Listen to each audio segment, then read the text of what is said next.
السلام علیکم۔ ہمارے اس قرآن ڈسکشن میں ہم آج اللہ کا شکر ہے، اللہ کی رحم سے ایک ساتھ ہیں۔ ہمارا یہ سفر سورہ انفال تک پہنچ چکا ہے۔ ہم نے پچھلی دفعہ آیتیں جو ڈسکس کی تھیں، جنگ بدر کا واقعہ، اس میں ہم پڑھ رہے تھے، سمجھ رہے تھے۔ اسی حالات کے دوران جو ورسز ہیں ان کا بیورہ دے رہی تھیں، ان حالاتوں کا، اور ہمیں اس سے بہت سیکھ مل رہی تھی۔ تو ہم آیت نمبر 24 تک شاید پہنچ چکے تھے۔ آج ہم اس سے آگے مزید اس کو سمجھیں گے۔ پچھلی بار جیسے ہم ہمیشہ کرتے ہیں، جو ہم نے پڑھا تھا، جو بھی سیکھا تھا، اس کو دماغ میں لے کر واپس سے ریوائز کر کے پھر آگے کی طرف اس کا سفر جاری کرتے ہیں۔ اعوذ باللہ من الشیطان الرجیم، بسم اللہ الرحمن الرحیم۔ اللہ ہماری مدد کرے صحیح معنوں کو سمجھنے میں۔ تو ہم نے یہ پڑھا تھا کہ اللہ تعالیٰ نے فرمایا کہ جب یہ حالات آ جائیں کہ اسلام کا اس کے دشمنوں سے ٹکراؤ کا معاملہ آ جائے، مطلب اسلام کی جنگ ہو اپنے دشمنوں سے۔ پہلے ہم نے کئی بار یہ بات ڈسکس کی ہے کہ جنگ اسلام میں ایکسیپشن ہے، مطلب رول نہیں ہے۔ بہت کوئی مجبوری ہے، کوئی آپ کے اوپر اٹیک کر رہا ہے، تبھی جنگ الاؤڈ ہے، اور وہ بھی کسی جگہ جس کے پاس ایک گورنمنٹ ہو، ایک سرکار ہو کسی ملک کی، وہی جنگ کر سکتا ہے۔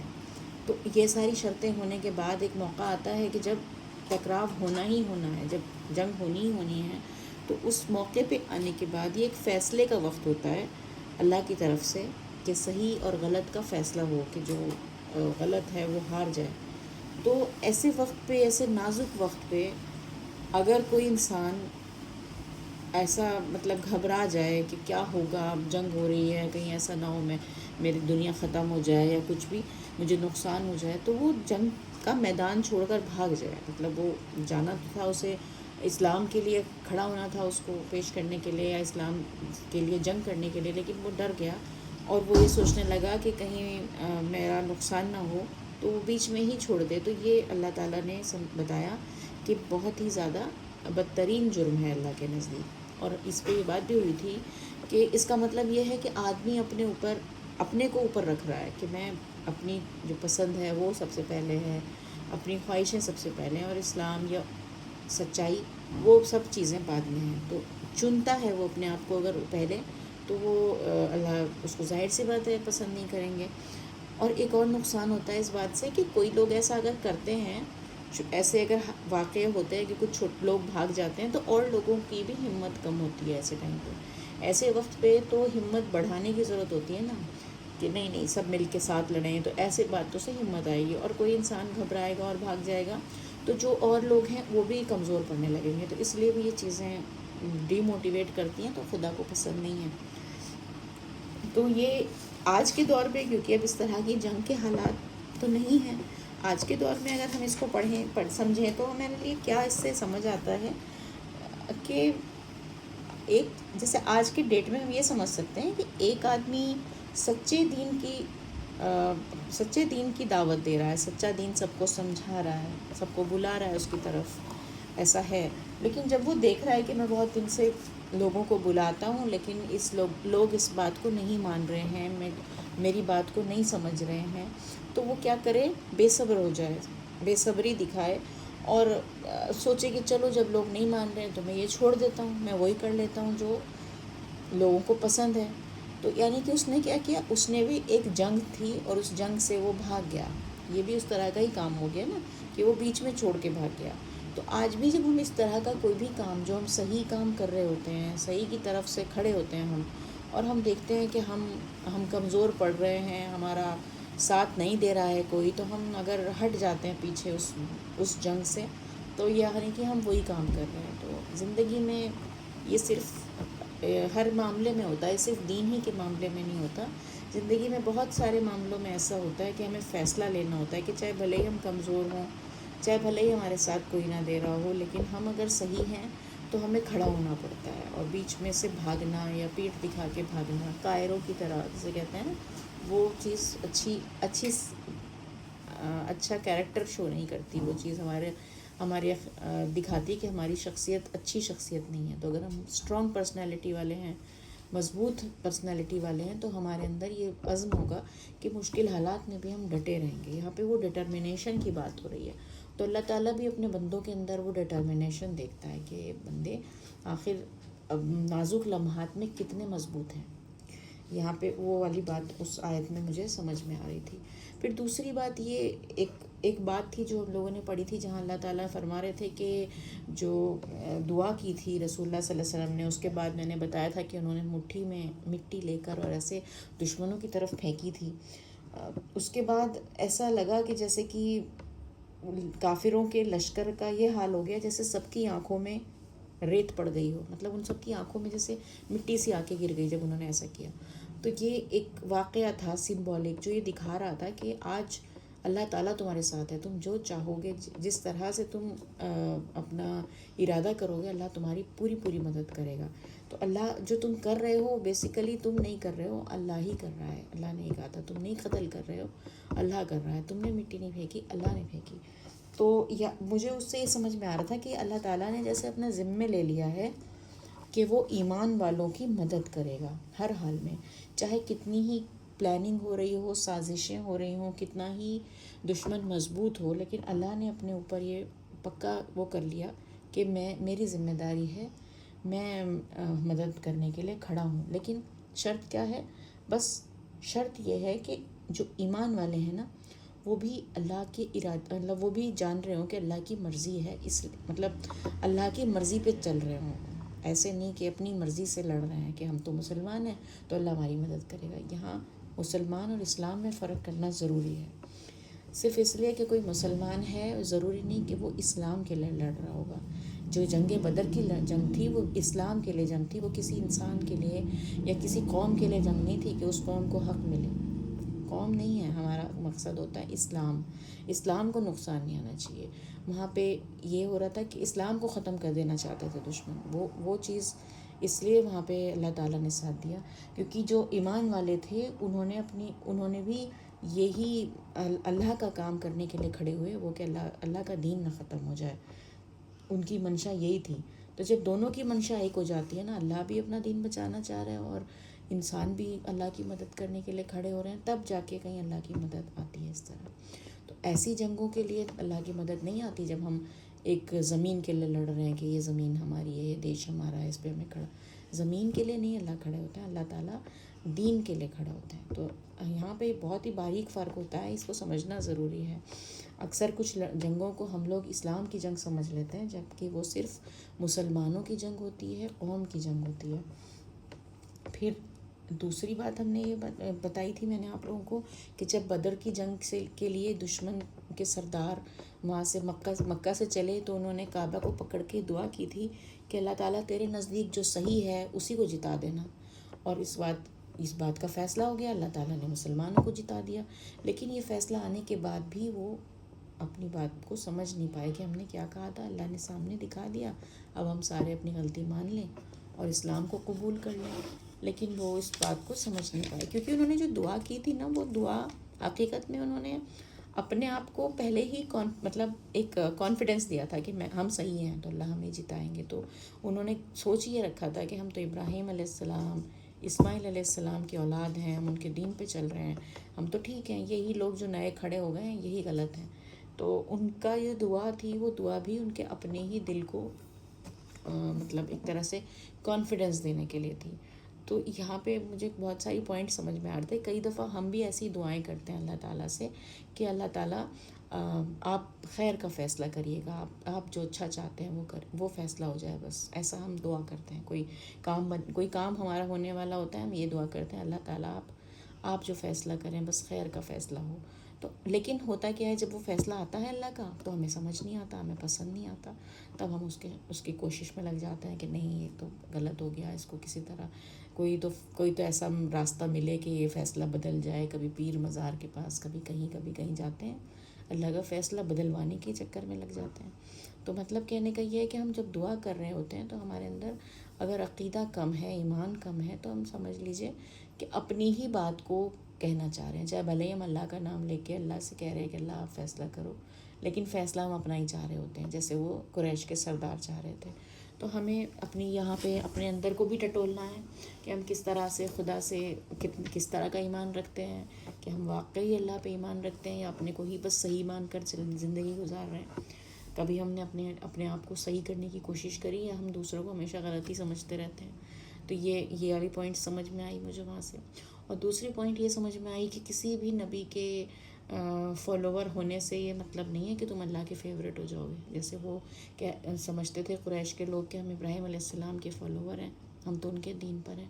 تو ابراہیم علیہ السلام تو اللہ تعالیٰ کو بہت پسند ہے، بہت بار قرآن میں آیا کہ وہ اللہ کے دوست ہیں، وہ اللہ کے ولی ہیں، وہ اللہ کے سب سے پیارے بندے ہیں، اس طرح کا ذکر قرآن میں آیا۔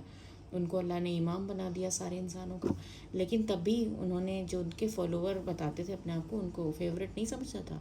اللہ تعالیٰ نے صرف انہی لوگوں کو مدد کی تھی جو واقعی اللہ کے دین کو مانتے تھے، جو اپنے حساب سے کسی کے بھی پیغمبر کے فالوور بن جاتے ہیں۔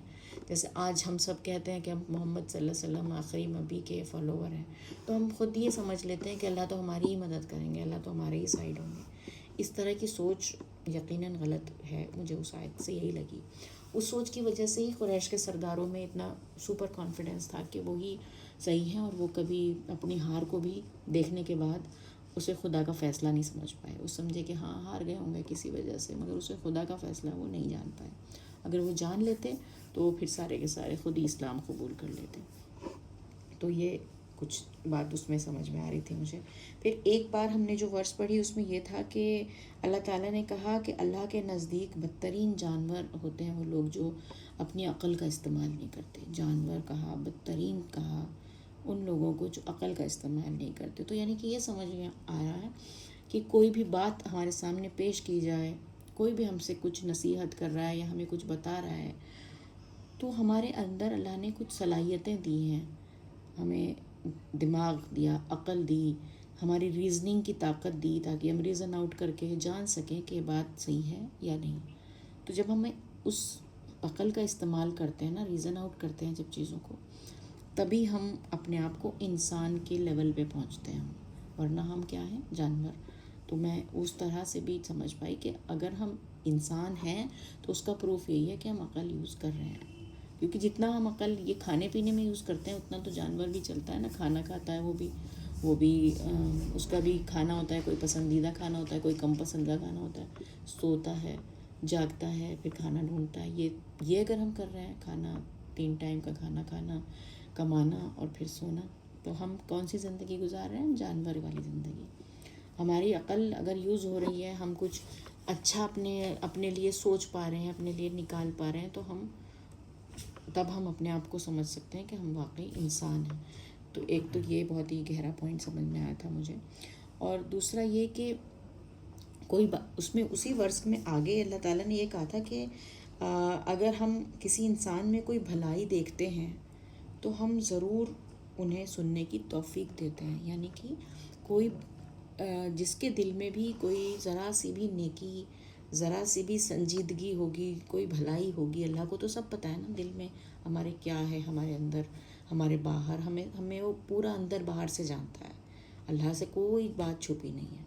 تو جہاں ہر ایک انسان کے اندر جب اتنا اللہ جانتا ہے تو اسے یہ بھی پتہ ہے کہ کسی کے دل میں اگر ذرہ برابر بھی کوئی نیکی ہے، کوئی اچھائی ہے، تو اللہ اس کو یہ توفیق دیتا ہے کہ وہ اس تک یہ اللہ کا پیغام پہنچے، اس تک اللہ کی بات پہنچے، یہ توفیق آتی ہے اور پہنچے اور اس کو مل جائے، مطلب وہ حاصل کر لے۔ مطلب کوئی بھی اچھا آدمی، ذرا سا بھی کوئی اچھائی ہے نا، تو اس کو اللہ تعالیٰ اپنا دین پہنچا دیتے ہیں۔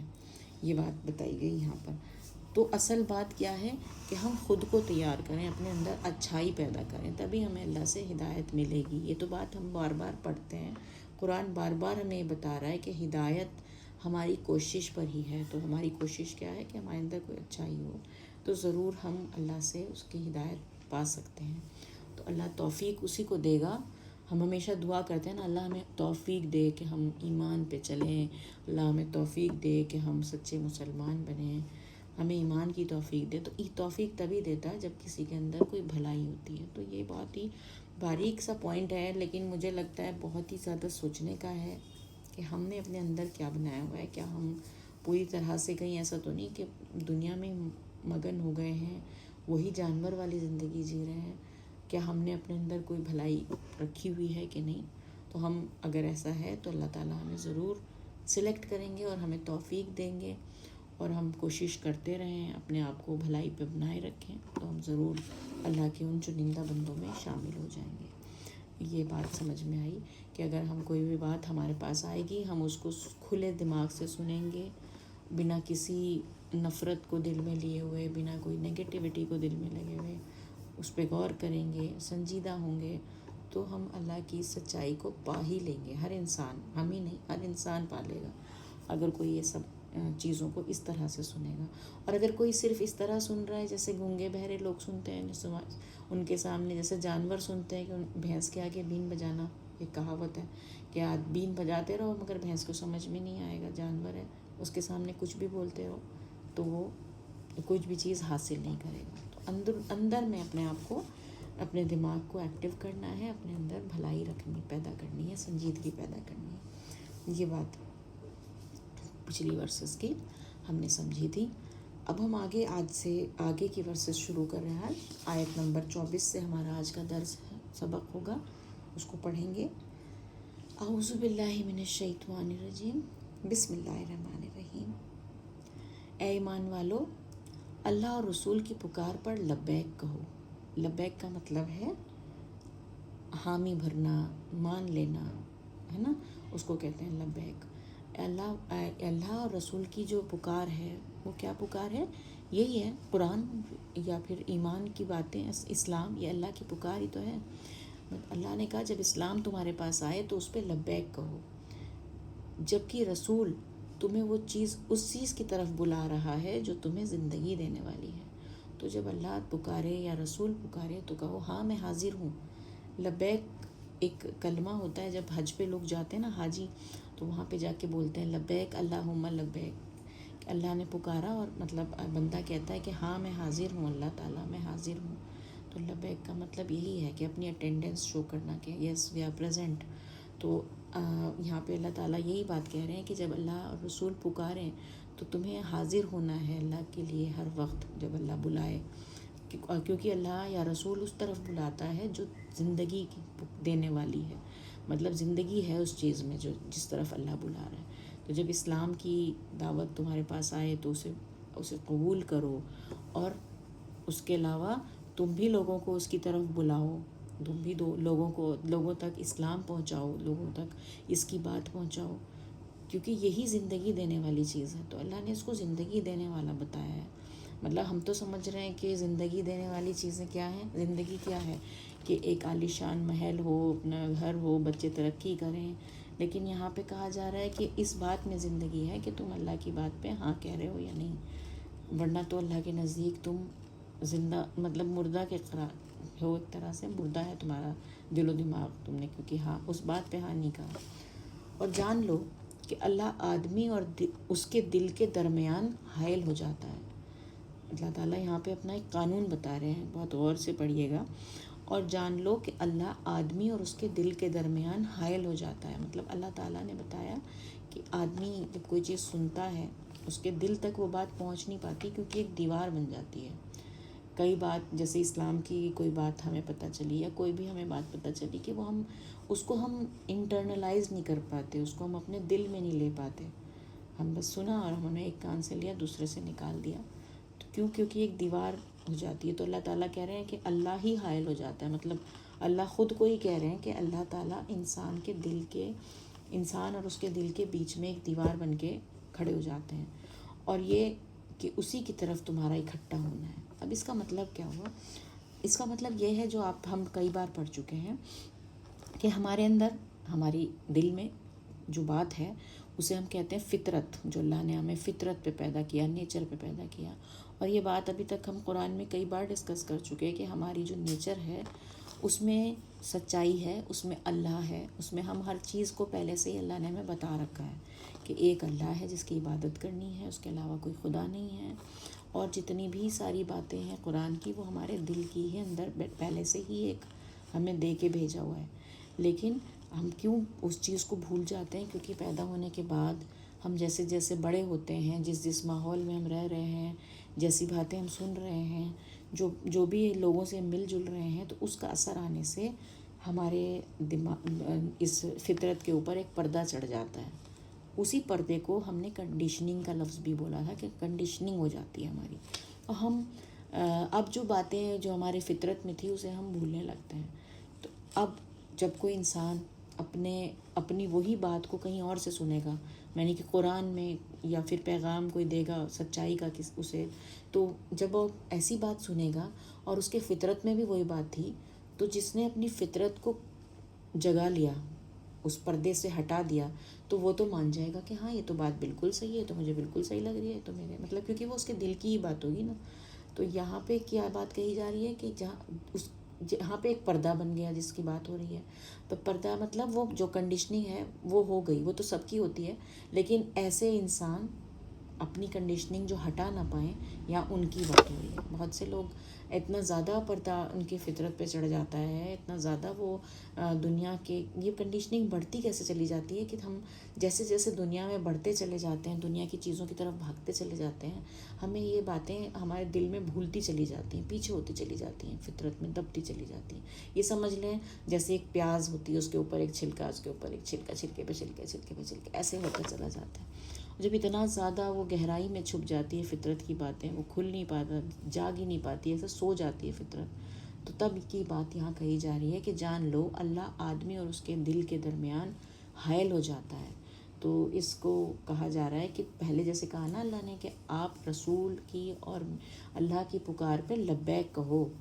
اللہ تمہیں زندگی کی طرف بلا رہا ہے، یہ تمہاری فطرت کی آواز ہے جس کی طرف اللہ بلا رہا ہے، ورنہ تو ایک دیوار بن جائے گی جو تمہارے دل کے اور تمہارے بیچ میں بن جائے گی، اور کوئی بھی بات تمہارے دل تک پہنچ نہیں پائے گی. یہی بات کہی جا رہی ہے. اور یہ کہ اسی کی طرف تمہارا اکٹھا ہونا ہے، کہ اسی اللہ کی طرف تمہیں اکٹھا بھی ہونا ہے. جس اللہ نے یہ دیوار بنائی ہے، اللہ نے خود نہیں بنائی وہ دیوار، وہ قانون ہے قدرت کا کہ وہ قدرتی طور پہ انسان کو ایسا بنایا اللہ نے کہ وہ انوائرمنٹ کا، اپنے ماحول کا اثر لیتا رہتا ہے. اللہ نے ایسا بنایا، اسی اللہ کی طرف ہمیں سب کو اکٹھا ہونا ہے. اور ڈرو اس فتنے سے جو خاص انہی لوگوں پر نہیں ہوگا، جو خاص انہی لوگوں پر واقع نہیں ہوگا جو تم میں سے ظلم کے مرتکب ہوئے ہیں، اور جان لو کہ اللہ سخت سزا دینے والا ہے. اب یہ بھی آیت تھوڑی سی مشکل ہے سمجھنے میں، اس کو بھی میں تھوڑا سا ڈیٹیل میں سمجھاؤں گی. یہ بھی خدا کا قانون بتایا جا رہا ہے کہ ایسے بھی فتنے ہوتے ہیں. فتنے مطلب کیا؟ آزمائش، پریشانی. ایسی بھی پریشانیاں ہوتی ہیں جو صرف انہی لوگوں پر نہیں آتی جو برا کرتے ہیں.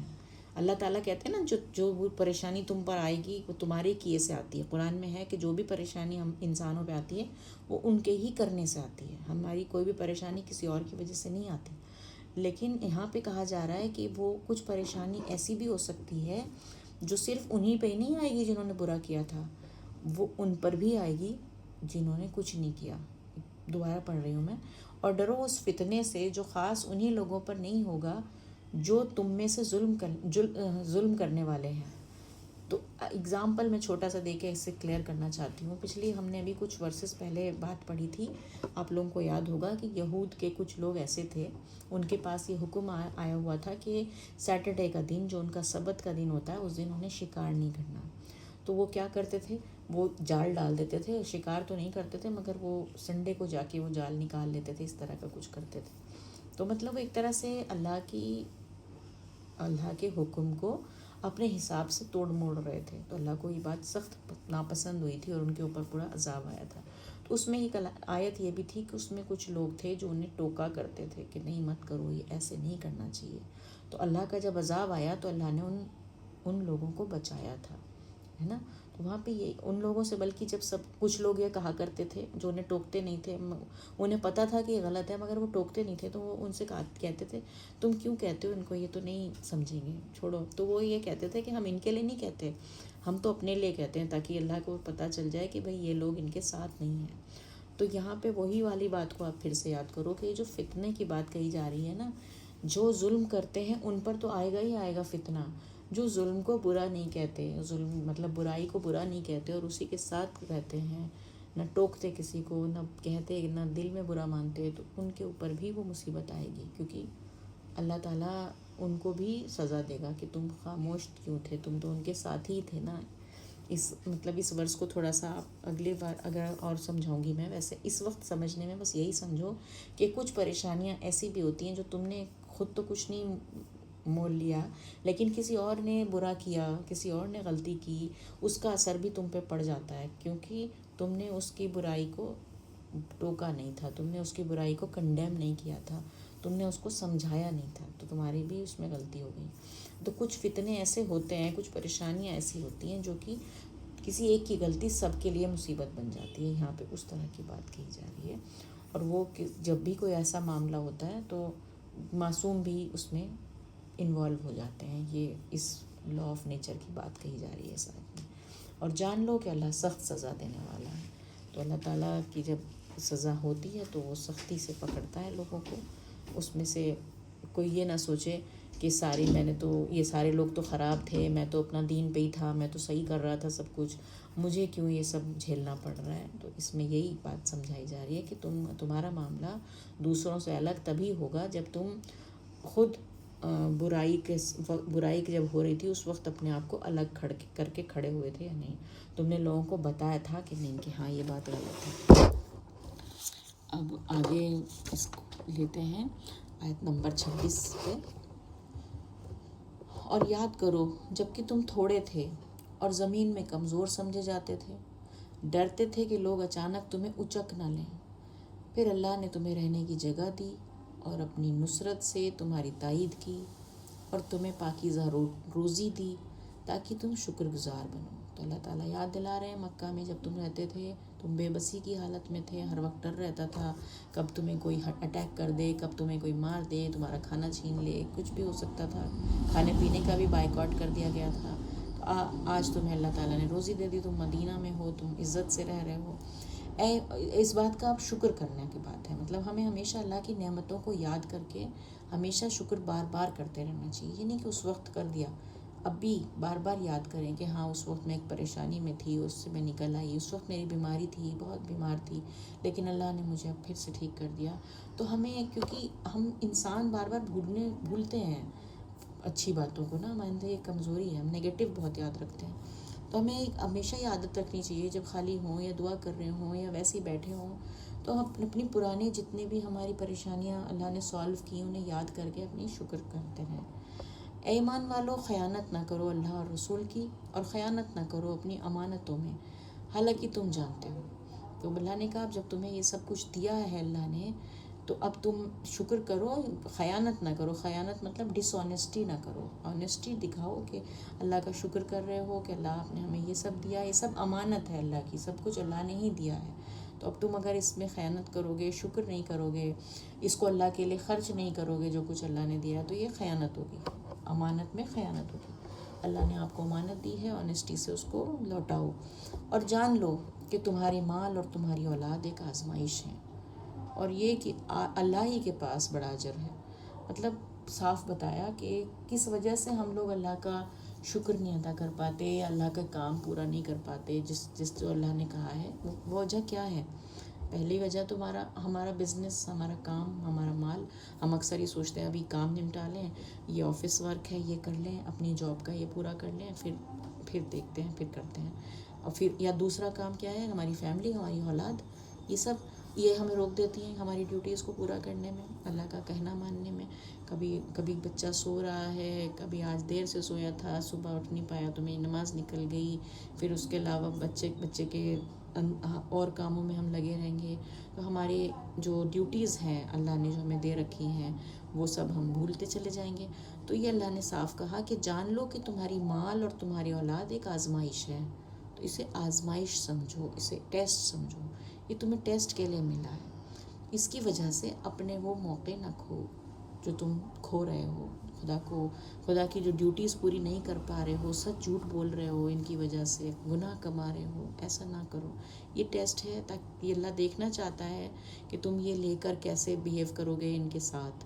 کیا تم انہیں اللہ کی طرح سے استعمال کرو گے جیسا اللہ نے کہا ہے اپنے پیسوں کو، اپنی اولاد کو، یا پھر تم ان کو اپنا سمجھ کے کنجوسی کی طرح اپنا چپکا کے بیٹھ جاؤ گے اپنے سے.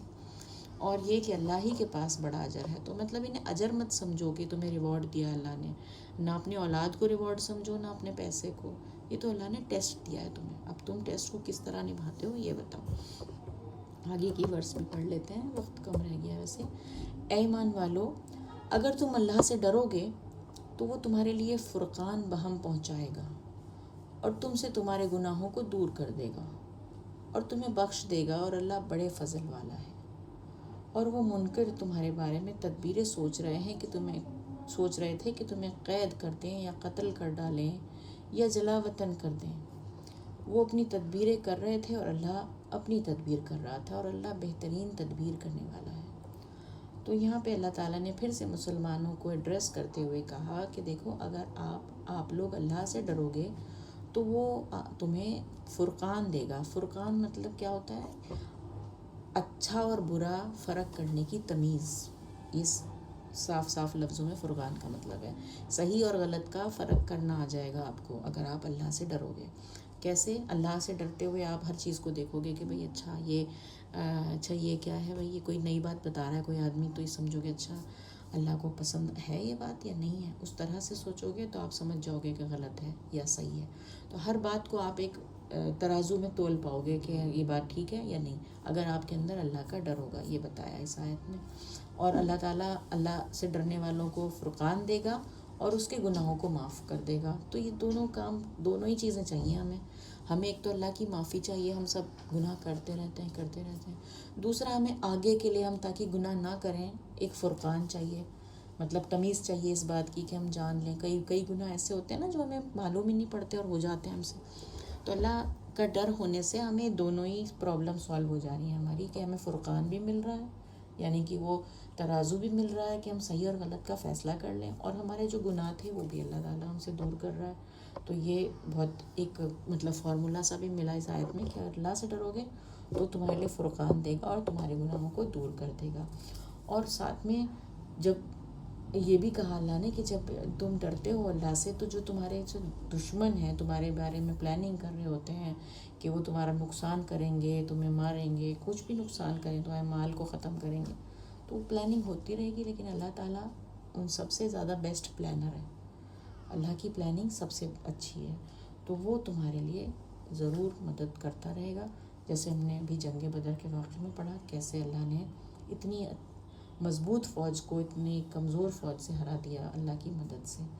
تو یہ آیتیں ہماری آج اتنا ہی کرتے ہیں، ہمارا کافی لمبا آج کا ڈسکشن ہو گیا. آج کے ورسز میں جو ہم نے باتیں پڑھی اس میں مینلی جو ابھی مجھے موٹے طور پہ یاد آ رہی ہیں، سب سے پہلی بات ہم نے قرآن کے مطابق 2 قانون پڑھے کہ انسان کے دل کے درمیان ایک پردہ آ جاتا ہے جو کہ اسے ہٹانا پڑتا ہے. اگر وہ اس کو جلدی سے اللہ کی پکار پہ لبیک کہہ دے، اللہ کی طرف بڑھنا چاہتا ہے تو وہ پردہ ہٹا کے ہی بڑھ سکتا ہے. اور دوسری بات ایسا کہ کچھ فتنے ایسے بھی ہوتے ہیں، کچھ پریشانیاں ایسی بھی ہوتی ہیں جس میں کہ معصوم لوگ بھی افیکٹڈ ہوتے ہیں. تو ہمیں ہمیشہ جب ہم کچھ اس طرح کا واقعہ ہو ہمارے سامنے، کچھ غلط ہوتا ہو، تو ہمیں ہمیشہ اس کے لیے اس کو برا کہنا چاہیے، کھڑے ہو کر بتانا چاہیے لوگوں کو جہاں تک ہماری طاقت ہے کہ یہ چیزیں ایسی غلط باتیں نہ کریں. پھر کچھ ہم نے یہ باتیں پڑھی کہ کیسے اللہ کا ڈھونڈ کے شکر کرنا چاہیے. پچھلے تمام نعمتوں کو، پرابلمس جب آئی تھیں اللہ نے کیسے مدد کی تھی، انہیں یاد کرتے رہنا چاہیے بار بار، اور تب ہم اللہ کا صحیح شکر ادا کرتے رہیں گے. پھر ہم نے یہ جانا کہ کیسے اللہ نے بتایا کہ تمہارے مال اور تمہاری اولاد ایک آزمائش ہے، ٹیسٹ ہے، انہیں اپنی پراپرٹی مت سمجھو، اپنا لے کے انہیں بیٹھ نہ جاؤ کہ انہیں کو بس بچانا ہے کسی بھی طرح. جیسا اللہ نے کہا اس طرح سے ان کو استعمال کرو، اپنی مال کو بھی اور اپنے اولاد کو بھی. اور تیسری چیز جو میں سمجھ پائی آج وہ یہ تھی کہ اللہ تعالیٰ اپنے سے ڈرنے والوں کو ایک فرقان دیتا ہے، اور فرقان وہ چیز ہے جو کہ انسان کو تمیز سکھاتی ہے غلط اور صحیح کے بیچ. اب اس کو چھوٹی سی دعا کر کے آج ختم کرتے ہیں. الحمدللہ رب العالمین. یا اللہ تیری تعریف اور تیری بڑائی ہے اور تو ہی سارے جہاں کا رب ہے. یا اللہ جو آج ہم نے پڑھا اس سے جو بھی معنی ہم نے سیکھے اس کو ہم اپنے دل میں گہرائی سے اتار سکیں، ہم اپنے اس دیوار کو ہٹا سکیں جو ہم نے اپنے دل پہ بنا رکھی ہے. اللہ تعالیٰ صحیح معنوں پہ عمل کرنے کی توفیق عطا فرما، سب کی مدد فرما، سب کو عافیت دے۔ ربنا آتنا فی الدنیا حسنہ وفی الآخرۃ حسنہ وقنا عذاب النار، آمین۔ جزاک اللہ۔ السلام علیکم۔